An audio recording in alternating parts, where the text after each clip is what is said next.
Warahmatullahi wabarakatuh. Selamat pagi dan salam sejahtera untuk anak-anakku semuanya. Apa kabar kalian semuanya? Ustaz Arif harap kalian semua dalam keadaan baik-baik saja dan dalam keadaan sehat, selalu dalam lindungan Allah Subhanahu wa taala dan dijauhkan dari penyakit yang sekarang lagi menyerang seluruh dunia ya. Seperti biasa sebelum kita melaksanakan sesuatu, ada baiknya kalau kita berdoa kepada Allah Subhanahu wa taala, kepada Tuhan yang kalian yakini masing-masing. Semoga apa yang kita lakukan memberikan faedah, manfaat dan keberkahan untuk kita semua. Oke. Marilah kita berdoa menurut agama dan kepercayaan kita masing-masing. Berdoa, silakan.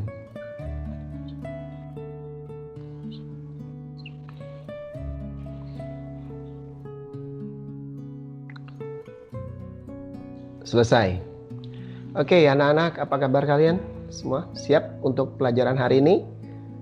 Hari ini kita akan memulai kembali di semester 2 yang 2 minggu yang lalu kita seharusnya melaksanakan kegiatan live, namun karena ada 1-2 hal, live itu dibatalkan, ditunda. Oh ya, sebelum kita mulai, walaupun mungkin sudah agak jauh lama, saya meminta kita berdoa sekali lagi. Bagi yang beragama Islam, mari kita membaca surah Al-Fatihah yang kita tujukan khusus untuk Bapak Guru kita yang sudah berpulang ke rahmatullah, Bapak Dwi Sudiono. Kalian sudah tahu semua berita ini. Mudah-mudahan amal ibadah beliau diterima di sisi Allah dan beliau ditempatkan di tempat yang layak, di tempat yang memang tempat yang paling baik untuk beliau.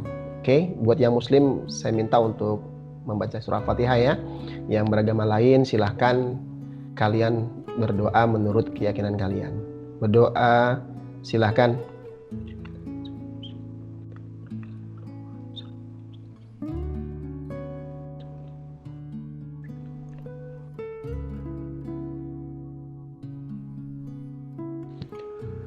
Cukup? Ya, terima kasih buat anak-anakku semua. Mudah-mudahan apa yang kalian lakukan mendapatkan balasan dari Allah. Dan untuk Pak Dwi ditempatkan di tempat yang paling baik. Untuk keluarga beliau juga diberikan kesabaran dan kekuatan untuk kedepannya terutama. Oke anak-anak, kita langsung saja hari ini.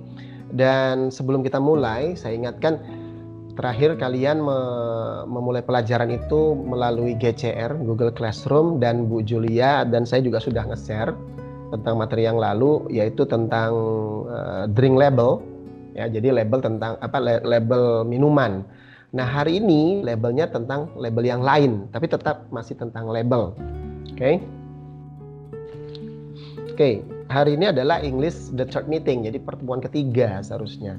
Jadi yang pertama live tapi tidak jadi, kemudian yang kedua yang pertama jadi live saya waktu itu, yang kedua seharusnya live juga nggak jadi karena waktu itu ada kejadian yang tidak kita harapkan, dan yang ini ada yang ketiga. Oke, hari ini, nah nih sebelum kita memulai, saya ingin kalian memperhatikan. I want you to observe this picture. I'm sure all of you know about this picture. Ya, ada 2 gambar. Nah ini satu, yang kedua. Oke. Tahu kan gambar apa ini? Ya, ini adalah rak-rak yang ada di supermarket atau minimarket, dan saya yakin kalian sangat familiar dengan tempat-tempat ini. Apalagi kalau kalian ikut orang tua kalian atau kalian disuruh orang tua kalian untuk membeli barang keperluan di rumah. Oke. Dan hari ini materi kita berhubungan dengan gambar ini. Tapi bukan minimarketnya ya, tapi berhubungan sama label. Jadi makanan-makanan yang ada di rak ini adalah makanan yang siap saji, yang mempunyai batas waktu yang cukup panjang untuk dikonsumsi, dan dia pasti mempunyai label. Ya, apa sih label? Apa sih fungsinya? Dan apa sih bagian-bagian dari label? Nah, gitu akan kita bahas hari ini. Oke, kita lanjut. Namun sebelumnya, ya, sebelum kita memulai membahas secara detail tentang food label, kita akan membahas tentang apa sih tujuan kita belajar hari ini, what is our learning objectives? Nah, di sini ada 5 hal yang akan coba kita dapatkan dari pembelajaran kita hari ini. Yang pertama adalah you will know and understand about food label. Jadi diharapkan dengan pelajaran hari ini kalian mengetahui dan memahami apa sih yang disebut dengan food label itu. Nah, yang kedua, you will know about parts of food label. Jadi kamu tahu gitu loh, apa sih bagian-bagian dari food label itu. Nah, yang ketiga, you will be able to choose healthy and safe products. Setelah kalian tahu tentang label, food label tadi atau drink label yang minggu lalu diberikan oleh Bu Julia dan saya di GCR, kalian bisa memilih minuman dan makanan yang minum dan makanan yang sehat, yang aman buat kalian. Yang keempat, kalian jadi tahu, you will be able to avoid harmful effects. Jadi kalian tahu bagaimana cara menghindari efek atau bahayanya sesuatu makanan atau minuman yang kalian konsumsi. Yang kelima itu you will be able to get the best result. Nah, kalian kalau sudah bisa membaca tentang bahan-bahannya apa itu, kalian tahu oh ini cocok dengan saya dan insya Allah saya akan mendapatkan good benefit from this drink or this food, this beverage. Nah, itu jadi kalian bisa lebih tahu. Oke, itu 5 learning objective yang insya Allah mudah-mudahan kita bisa dapatkan hari ini. Dan materi hari ini itu simple banget ya. Jadi tidak ada tugas untuk sementara. Saya hanya menjelaskan, dan setelah menjelaskan nanti akan saya berikan contoh. Ya, kalaupun ada latihan, itu latihan kita langsung aja, dan itu juga saya yakin saya dan Bu Julia berusaha membuat materinya semudah mungkin buat kalian ya. Jadi bukan berarti kami ingin kalian tuh jadi malas-malasan, tidak ya, tapi kami ingin meskipun sedikit yang kami berikan, sedikit yang kami hantarkan, kalian bisa memahaminya, dan insya Allah apa yang akan kami sampaikan mudah-mudahan bermanfaat sampai ke masa depan kalian nanti, dari segi language-nya maupun dari segi manfaatnya, bahwa ini akan kalian alami di dalam kehidupan sehari-hari. Oke, oh iya, sebelum kita mulai lagi, saya mau mengingatkan, masih banyak anak-anak yang belum mengumpul tugas yang saya share di GCR. I want to remind you, as I said at the first meeting, on this semester, I will strict. If you are not collecting the assignment that I get to you, maka ya, I'm so sorry. Nilai akan kami beri, saya dan Bu Julia ya apa adanya, ya. Dan mungkin kemarin ada yang mengalami kendala, saya udah membuatkan sebuah form tapi ternyata nggak bisa kalian akses. Silahkan kalian boleh mengirim tugas itu ke WA saya, tidak apa-apa, no problem. Ya. Selain itu kalau kalian sudah membaca tugas yang kami siapkan itu udah sangat sederhana sekali. Because the point of our lesson is you will know and you will understand. That's the point. Jadi sederhana tapi itu mudah-mudahan memberikan manfaat yang besar buat kalian. Oke, kita lanjut saja. Mulai ya. Kita punya 32 menit untuk membahas tentang ini. Namun mungkin tidak sampai segitu, tapi ya mudah-mudahan cukup lah. Oke, kita mulai. Bismillah. Oke, yang pertama yaitu kita akan membahas tentang understanding of labels in English. Apa sih label itu? Ya. Jadi sebelum kita tahu, kita harus memahami dulu gitu loh. Bagaimana kita bisa mendapatkan profit, benefit kalau kita nggak paham apa yang kita coba cari benefitnya itu ya. Jadi understanding of labels in English. Jadi labels itu saya coba untuk mengambil dari Oxford. Reporting from Oxford Learners Dictionaries, a label is a sheet of paper, etc. that is attached to something and gives information about it. Kalau kita terjemahkan, dilansir dari Oxford Learners Dictionaries, label itu adalah selembar kertas atau secari kertas dan sebagainya yang dilampirkan pada sesuatu dan memberi informasi tentangnya. Maksudnya dilampirkan itu apa? Biasanya kalau kalau makanan itu yang nempel di kotaknya, di plastiknya, di kemasan, ya. Kalau obat biasanya itu ada di kotaknya juga ada, di dalam juga dia tetap memberikan. Nah, itu label. Terus label itu apakah cuma untuk makanan, minum? Tidak, banyak, ya. Jadi labels are commonly found on a product, whether it is clothing, food and beverage, medicine, cosmetics, and personal care products. Some forms of label, including in packaging or container, can also be inserted in the product, such as clothing labels. Jadi label itu biasanya dijumpai di sebuah produk, entah itu produk pakaian, makanan dan minuman, obat-obatan, kosmetik, dan produk perawatan tubuh misalnya. Ada yang lain? Ada, tapi kita coba batasi dulu sementara. Beberapa bentuk label diantaranya ada di bagian kemasan atau wadah. Jadi dia menempel, ada tulisan-tulisan di kemasan itu, di kotaknya. Kalau obat itu ada di kotaknya, ya kan? Bisa juga diselipkan di dalam produknya, seperti baju itu biasanya ditempel di belakang gini ya, menggantung gitu di dalam. Dan kalau obat biasanya itu ada dua. Ada yang menempel atau tertulis di dalam boxnya, box kemasan itu, dan di dalamnya juga ada di lembaran kertas dibuatkan. Itu juga ada tentang label itu ada di dalamnya. Nah, itulah ada label. Jadi label tadi saya ulangi adalah secari kertas yang menempel di wadahnya atau di dalam boxnya, dan label itu adalah informasi tentang barang yang dia menempel di dalamnya itu tadi. Jadi si label itu nempel di situ, maka dia menjelaskan tentang barang tersebut. Nah, itu label ya. Mudah-mudahan kalian bisa paham ya. Dan saya yakin kalian sudah tahu semua masalah label ini. Karena setiap kali kalian membeli sebuah produk, pasti kalian mendapatkan itu. Dan permasalahannya mungkin kebanyakan kalian atau saya juga termasuk ignored ya, tidak obey bahwa oh ini nggak penting lah gitu. Namun ternyata itu sangat penting anak-anak. Dan untuk supaya kita lebih memahami, maka kita seharusnya lebih tahu apa sih bagian-bagian yang harus kita pahami dari label sebuah produk itu. Nah, di sini kita akan bahas nantinya.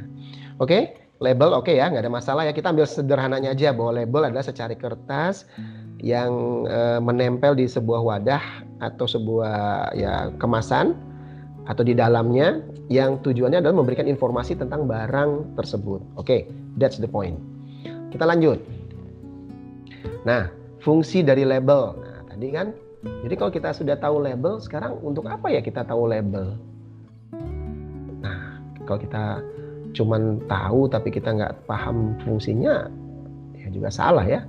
Oke, kita coba. Jadi the function of a label is to show detailed information about a product.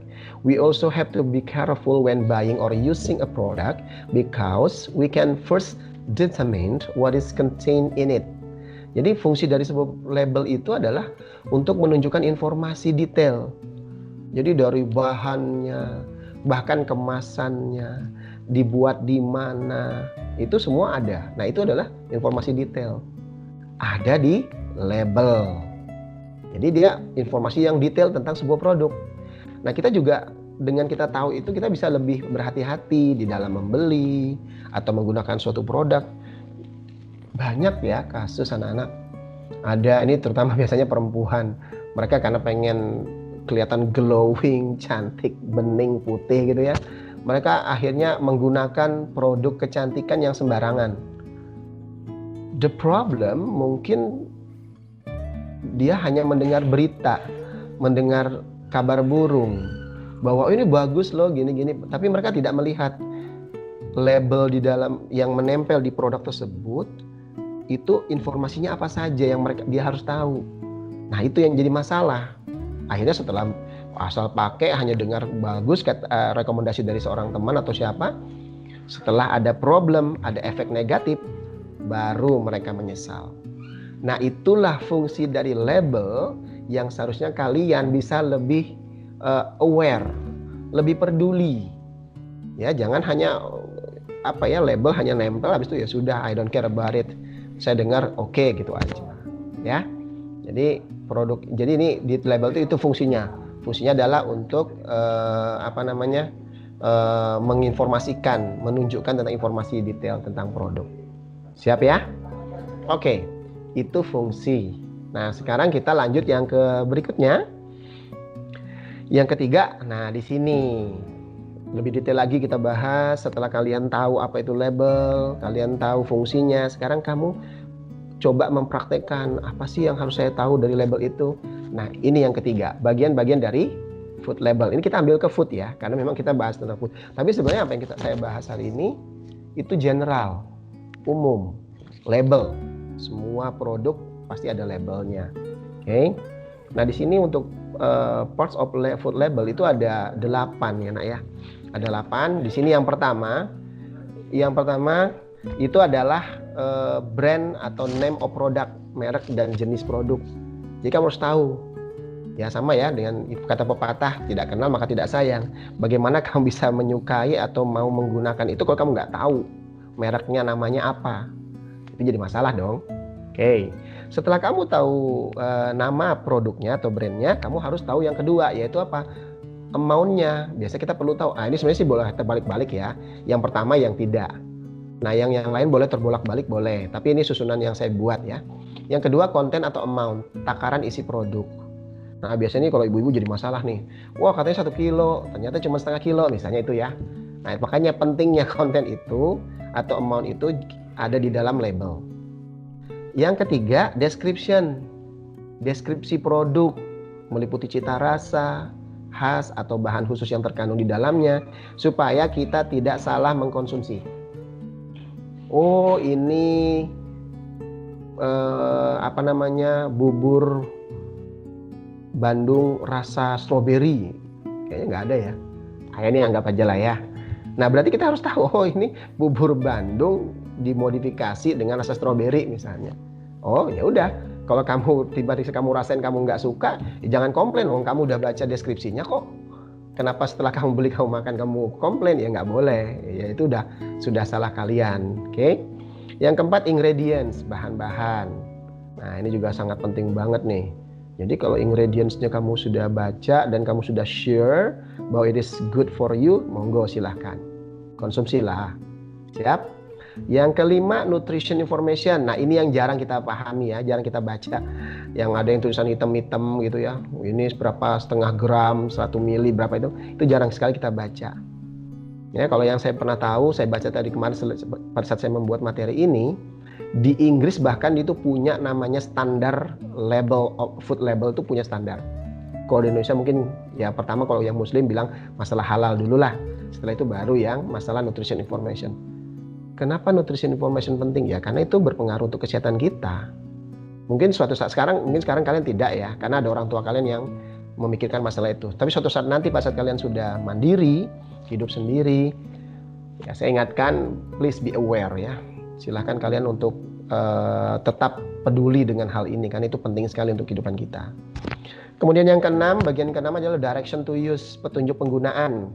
Nah untuk direction to use ini ada yang dicantumkan, ada yang tidak. Karena ada yang nggak usah dijelasin juga kamu paham. Contoh ya kayak mie goreng. Mungkin di situ ada tulisannya, caranya menggunakan gimana. Ada makanan yang tidak. Nah nanti di contoh saya itu ada 2. Satunya ada yang pakai, ada yang tidak. Yang ketujuh, direction to store, untuk menyimpan. Jadi barang ada yang disimpan itu nggak boleh sembarangan. Harus di tempat yang sejuk, nggak boleh kena matahari. Ada yang bahkan nggak boleh di tempat sejuk, justru harus di tempat yang kena matahari ada. Nah itu pasti tercantum di dalam label. Kemudian yang ke-8, yang terakhir itu expiration date. Nah ini adalah poin yang paling penting juga. Kadang-kadang kita seneng gitu, ini my favorite food nih, beli aja langsung diembat. Tiba-tiba pas sudah ada kadaluarsanya, besok kita sakit perut gitu ya. Ternyata kadaluarsanya udah sebulan yang lalu, atau udah nggak usah lama-lama, seminggu yang lalu. Dan kebetulan stomach kita, perut kita nggak tahan. Pasti sangat berbahaya nak. Jadi yang pertama nama, biasanya tuh orang tuh dari nama langsung dia ke lihat expiration date-nya, tanggal kadaluarsanya. Nah setelah itu baru dia mencoba untuk memeriksa yang lainnya. Oke, nah inilah tadi bagian-bagian dari food label. Ada 8 secara general, secara umum. Namun tidak ada makanan-makanan atau kemasan yang tidak mencantumkan seluruhnya, terutama di bagian direction to use dan direction to store. Ya. Oke, sekarang setelah kamu tahu tentang arti, fungsi, dan bagian dari label, nah sekarang kita coba untuk melihat, memperhatikan contoh dari label. Saya sudah menyediakan satu, dan satunya nanti untuk kita coba bahas sedikit ya. Oh ya, materi ini akan saya nanti coba untuk upload di GCR. Jadi kalau kalian untuk mau lebih memahaminya lagi, silahkan ya nanti diakses di GCR. Masalah tugas atau apa nanti saya coba konsultasi dengan Bu Julia, karena supaya sama 9A sampai 9K, jangan sampai berbeda, timpang satu sama lain. Oke? Oke, kita lanjut yang berikutnya, itu example-nya ya. Saya akan memberikan contoh example of label. Contoh dari label itu apa sih? Contohnya bagaimana sih? Nah ini ya. Nah ini saya ambil langsung, bayangin nih, kamu lihat paling bawah tuh, made in Ghana. Wah, dari Ghana bro, nggak tanggung-tanggung. Ya mungkin ada yang bilang, loh kenapa sih nggak cari yang di Indonesia? Ya saya pengen kalian juga punya wawasan ya, bahwa betapa pentingnya label gitu loh. Nah sekarang dari label yang ini, saya ingin kita membahas bagian-bagiannya sesuai yang tadi kita bahas sebelumnya. Oke? Nah kita bahas. Yang paling pertama tadi apa? Oh ya, kan urutannya bebas tuh, bisa ditukar-tukar aja ya. Tapi ada beberapa yang mungkin tetap ya. Oke, yang pertama adalah brand. Nah, brand or name of product. Nah, itu dia terang ya. Nah, itu ya. Zena Foods, nama brandnya apa? Peanut butter with honey. Itu brand. Jadi dari situ kita biasanya membeli sesuatu. Oh, aku pengen beli ini. Nah, ya. Betul kan? Oke. Yang berikutnya yaitu adalah biasanya apa tadi? Description. Nah, itu. Description. Jadi keterangan, penjelasan tentang isinya. Jadi dia pendukung, membahas detail lagi tentang judul tadi, tentang si brand tadi. Oh, si peanut butter ini prepared under strict hygienic condition. Wah, dijelasin tuh untuk meyakinkan pembeli. Itu biasanya yang namanya description. Setelah description apa? Ya, ingredient. Ingredientsnya apa? Peanut butter and honey, no preservatives, atau apa? Tidak ada bahan pengawet ya, kalau nggak salah ya. Ya. Habis itu apa lagi? Setelah itu biasanya amount-nya, konten atau amount-nya, jumlah. Loh, Mr. Arif, kok di sini pakai mililiter ya? Ya, memang nak, untuk takaran suatu barang itu setiap daerah, setiap bahkan mungkin negara itu pasti berbeda. Contoh di Samarinda sama di Jawa saja beda masalah telur kalau nggak salah. Telur di Samarinda kan dia per butir, mungkin ya per butir kalau nggak salah, per butir atau per ini satu piring kalau nggak salah, ada tempatnya itu namanya satu piring, isinya 30. Nah kalau di Jawa tidak, dia per kilogram. Apakah beda? Mungkin sebutannya saja yang berbeda. Basically-nya mereka sama tujuannya, hanya untuk pengukuran, dan itu hanya permasalahan di kebiasaan. Jadi kalian nggak usah bingung masalah ini ya, yang 700 ml itu, loh kok peanut butter kok pakai 700 ml? Ya ini saya nggak tahu ya, biasanya mungkin pakai gram atau kilogram mungkin ya. Oke, setelah content and amount itu apa berikutnya? Nah di label yang ini itu di contoh apa, ditunjukkan tentang direction to store, untuk menyimpannya. Namun tidak ada yang direction to use. Loh kenapa? Ya karena gini, secara logika nggak perlu dijelasin bagaimana cara menggunakannya, ya kan? Peanut butter biasanya kamu olesin aja di roti, udah. Nggak ada yang spesifik, nggak ada yang khusus, nggak ada. Makanya di sini tidak ada. Oke? Nah di situ udah ada tuh direction to store-nya. Nah setelah itu yang terakhir adalah tentang expiration date.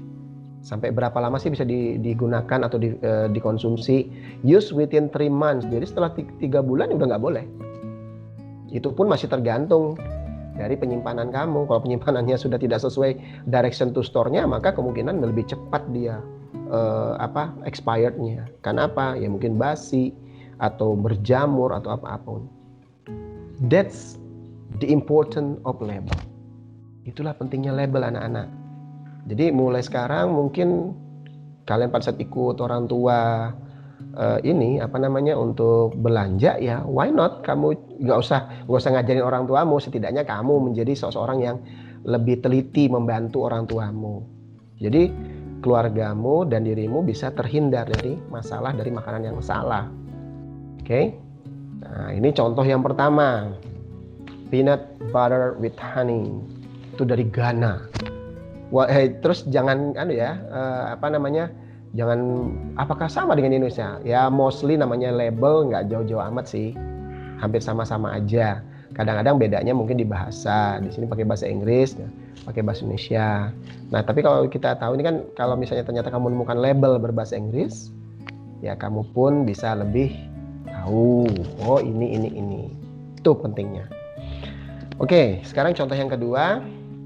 Nah, breakfast cereals. Nah, sekarang kamu deh menentukan. Silakan kalau yang mau di chat, tapi kalau enggak juga nggak masalah kok. Ini hanya untuk contoh ya, Nak ya. Oke, kita bahas satu-satu lagi.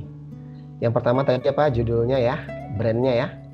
Nah, itu brandnya tuh, brand or name produknya breakfast cereal, mango, walnut, and royal jelly. Kemudian kedua apa tadi? Description. Nah, mana descriptionnya kira-kira? Ya, kalau yang jawabnya ini, nah itu benar. Low fat breakfast cereals contain mango pieces, walnut, and royal jelly. Jadi artinya ini adalah makanan yang rendah lemak, sarapan ya, untuk sarapan sereal itu contain, isinya itu adalah potongan-potongan mangga ya, walnut dan royal jelly. Oke. Nah, setelah description apa yo? Ingredients. Apa sih isi atau bahan dari pembuatannya itu apa? Nah, itu pakai bahasa Inggris tuh gitu tuh. Ya. Kemudian berikutnya apa lagi anak-anak? Nutrition information. Nah, ini yang saya bilang tadi. Nutrition information ini yang jarang kita lihat, Nak.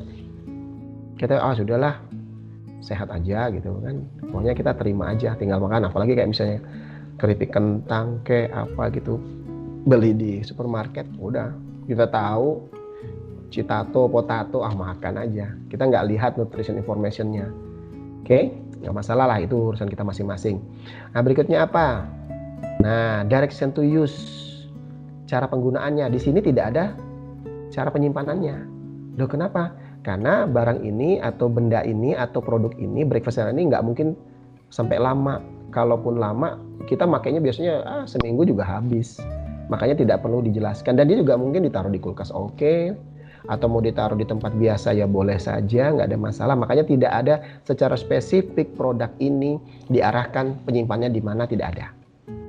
Oke? Makanya di sini adalah direction to use-nya. Nah, may be not suitable for asthma. Jadi orang yang asma atau alergi sufferers itu nggak boleh. Nah, itu direction to use warning ini. Ada juga yang mungkin cara menggunakannya misalnya kayak obat dikocok dulu sebelum terus diminum sebelum makan atau setelah makan. Nah, itu sama direction to use juga. Kemudian yang berikutnya adalah nih, content of amount, jumlahnya berapa? 500 gram. Nah, ini gram. Kemudian yang terakhir adalah expirednya di bawah itu. Jangan kaget ya, ini kok 2010 itu hanya contoh anak-anak. Ya, nah, kenapa saya ambil 2010? Ya karena kadang-kadang kita nggak memperhatikan itu.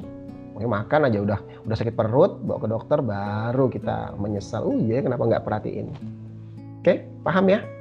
Mudah-mudahan materinya bagus, bisa membuat kalian lebih aware, lebih paham tentang label. Nah, sekarang kita masuk ke conclusion, kesimpulan dari materi kita ini. Nah, di sini ada 4 kesimpulan yang bisa saya tarik. Ya, yang pertama, label is a piece of a paper, etc. bla bla bla seperti yang tadi. Jadi adalah secari kertas yang menempel di sesuatu dan menyediakan informasi tentang sesuatu itu tadi, atau barang tadi atau produk itu. Itu kesimpulan pertama. Kemudian yang kedua, kesimpulannya secara umum, in general, there are 8 parts of a label. Jadi ada 8. Meskipun di dalam kenyataannya tidak semua bagian-bagian itu ada di sebuah produk. Seperti tadi saya bilang kan, yang direction to use sama direction to store itu nggak semua produk punya, ada pakai. Karena ada beberapa pertimbangan. Bukan berarti mereka itu tidak patuh ya, tapi karena mungkin ada yang perlu, ada yang tidak lah. Kemudian yang ketiga, conclusionnya adalah by knowing about label you can choose the right food that is not harmful to your health. Jadi dengan kamu mengetahui tentang label lebih detail, lebih bagus, lebih mendalam, kamu bisa memilih makanan yang tepat, yang tidak berbahaya untuk kesehatanmu. Nah, itu pentingnya, nak. Oke? Dan yang keempat, yang terakhir, dengan mengetahui tentang label, kamu bisa mendapatkan hasil yang terbaik. Artinya, dengan mengetahui ingredientnya, nutrition information-nya, dan mengetahui tentang expired date-nya, kamu jadi bisa memilih barang atau produk yang bagus, yang bisa memberikan dampak lebih baik buat kesehatan kamu, dari kesehatan kita dan keluarga kita. Nah, itulah conclusion dari pembelajaran kita hari ini, anak-anak. Simple memang label, bahkan orang jarang memperhatikan tentang label. Tapi why not? Kalau kita mulai sekarang, from now on, a little bit aware of label, because label is not only a written thing, but it is including of very important information of something, of product. Ya, kalau baju, pakaian, biasanya produk itu bahannya apa. Itu kan bahan itu ada tuh orang-orang yang mungkin alergi dengan katun, alergi dengan linen, kan ada tuh. Ada. Dan itulah pentingnya sebuah label. Ada mungkin orang yang, aduh kok aku gatal-gatal ya pakai baju ini. Dia pikir dia mungkin mandinya nggak bersih, sabunnya salah. Ternyata bahan bajunya, dia alergi dengan katun misalnya, dia harus pakai wool, harus pakai sutra. Ya, bisa saja kan? Nah, jadi itulah pentingnya label, anak-anak. Jadi jangan meremehkan hal kecil. Oke, do not underestimate a simple thing, small thing, because small thing can give you a huge effect. Jadi hal kecil bisa mempengaruhi kamu lebih besar. Jadi jangan pernah meremehkan ya, anak-anak. Oke, mudah-mudahan lah dengan pembahasan kita hari ini dikombinasi dengan yang label yang lalu yang kalian dapat di GCR, karena lebih aware tentang label. Lebih bagus, lebih memahami, dan bisa membantu orang tua kalian, keluarga kalian. Oke? That's all of our lesson today. Saya harap kalian bisa paham, but if you have any question, kalian silahkanlah tanya aja langsung ke Bu Julia dan Mr. Arif. Karena untuk kelas 9 ya guru pengajarnya, ini guru pengajarnya. Tuh, our team. Julia Herawati, English teacher grade 9 F to K, dan Arif Jaksono, English teacher grade 9 A to E. Tuh, silahkan. Oke, tapi itu bukan foto kami loh ya. Itu foto-fotoan doang. Supaya menarik aja. Oke, mudah-mudahan anak-anak bisa mendapatkan informasi yang baik hari ini dari pelajaran kita. Dan mudah-mudahan kalian tetap sehat selalu. Dan saya ingatkan buat kalian ya, jangan lupa tuh yang belum mengumpulkan tugas ya, ke WA langsung, tidak apa-apa, kami menerima dengan tangan terbuka. Jangan pakai alasan apa-apa. Tugas yang kami beri itu sangat mudah, nak. Kalau semudah itu kamu juga nggak ngumpul, dasar memang kamu juga malas sekali. Ya, memang sudah diingatkan ini ya Pak Sam. Sudah berapa Pak Sam hari ini Pak Sam pesertanya?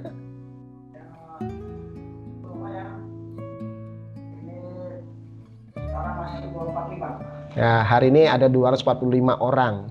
Ya, misalnya itu kadang bingung, 245 dari 350 berarti masih 100 orang. Kemana yang 100 orang itu? Guring semua ya. Yang rajin-rajin nih kami doakan ya. Pak Samsudin, Mr. Ari, Bu Julia mendoakan kalian jadi anak-anak yang hebat di masa depan ya, nak ya. Sehat selalu, salam buat keluarga kalian. Mudah-mudahan kalian selalu dilindungi sama Allah dan menjadi anak-anak yang bermanfaat, yang muslim, jadi anak yang soleh dan soleha. Oke? Oke guys, thank you very much for your attention. Dan me, if there is something that you don't like from my presentation, I would like to say so sorry.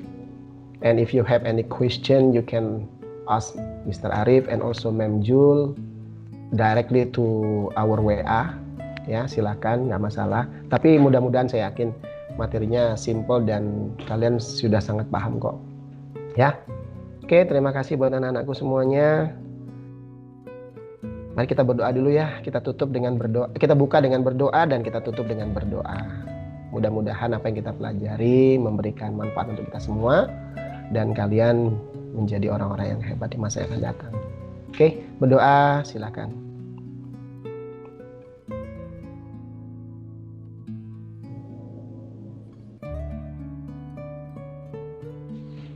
Selesai. Wabillahi taufiq wal hidayah. Wassalamualaikum warahmatullahi wabarakatuh.